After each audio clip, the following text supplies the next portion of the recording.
Traditionally, ISR missions relied on single aircraft, one AWACS, one Global Hawk, one Sentinel. But what if one becomes many? Traditionally, ISR missions relied on single aircraft, one AWACS, one Global Hawk, one Sentinel. But what if one becomes many? That's the promise of UAV swarms. Imagine dozens or hundreds of small drones flying together, each carrying sensors. Alone, they're vulnerable. Together, they're unstoppable, mapping terrain, jamming signals, or overwhelming defenses.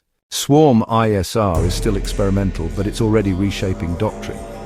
How do you defend against a cloud of drones when shooting them down costs more than building them? How do commanders manage floods of data coming from hundreds of sources at once? The battlefield becomes both smarter and more chaotic. From DARPA trials to live exercises, swarms are proving their worth. They can scout cities, track armor, or create decoys to confuse radars. For ISR, it's not just about one big eye in the sky anymore. It's about many small ones working as one. The future of reconnaissance may not be a single machine, but a flock, intelligent, resilient, and always watching. Subscribe for more ISR futures, and always keep looking up.